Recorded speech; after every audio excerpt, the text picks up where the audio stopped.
big great table who are celebrating tonight. After a massive showing of support from the community, 2 Sarasota YMCAs are going to remain open. We're going to talk about the future of those facilities. The founder of the Dreamers Academy, Jerry Chaffee, the chairman of the Sarasota YMCA's executive board, Charlie Campbell, and a member of the Sarasota YMCA transition team and finance chair of the Sarasota Y, Mark Schaefer. All right, so let's go to the banker. How's the money looking on this one, Mark? Well, the money is looking pretty good. We, we line up our sources of capital. We have an operating plan that we've developed that is going to build from the get-go.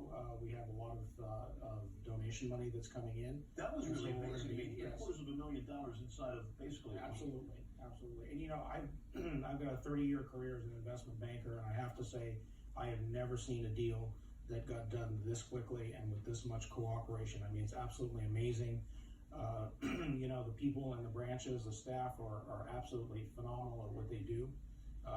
They were an instrumental part of us being able to get the numbers together under a tight time frame. They know their business, and that was an enormous help in getting this done. And Project Stoked really kind of came in here, and they're kind of the bridge to get through these kind of difficult months. That was a godsend.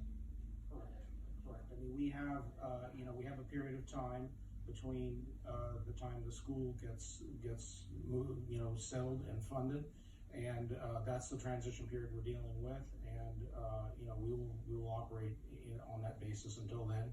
We have our board is fully named, and then when that finishes and the bonds close, then we will move into full operations. All right, so help me out here, Charlie. The YMCA, you are now the chair of the Sarasota Y Board, Inc., which is different from the entity that is still running these facilities now and will be running various programs within the community still as the YMCA afterward, but they just won't have anything to do with these fitness centers. That's correct.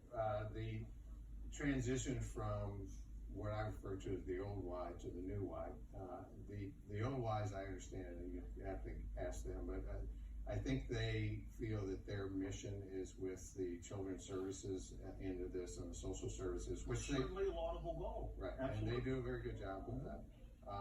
I think at some point though, they begin to think about the fitness centers as not part of their original mission. And that's when we started to go, we got to do something about that. And since they want to, it's in their best interest, they feel, to become their own children's services, social services organization, and let us do what we want to do and do it well. And no animosity, no finger pointing, no name calling. No. You do your good job, we're going to go do ours. And certainly, I guess, with the change of the way we work out, the way gyms have evolved, certainly it's a different YMCA than when leg warmers and aerobics classes were big. You've got franchised fitness centers that really have changed the game.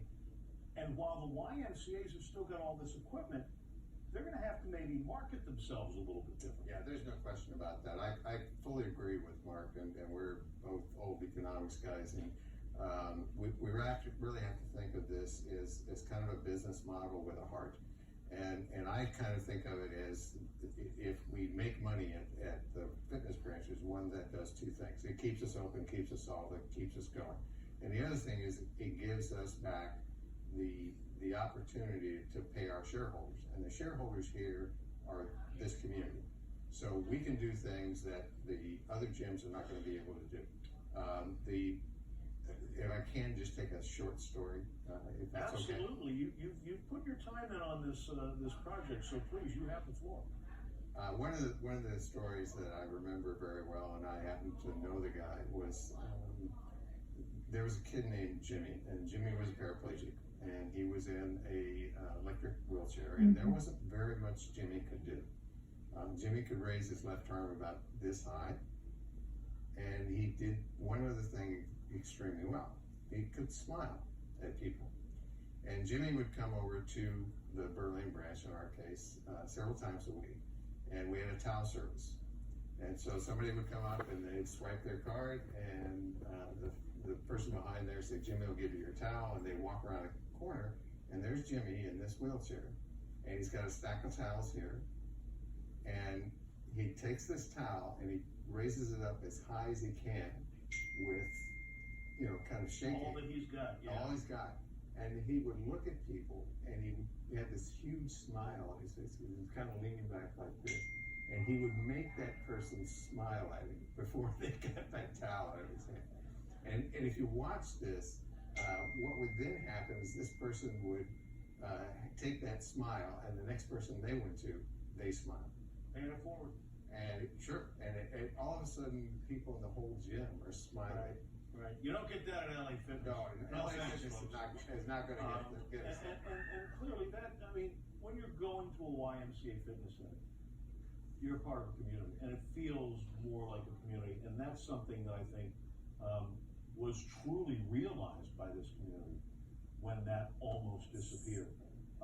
And so speeding up this process with the school, you said you had been looking, you said you had been trying to figure out the right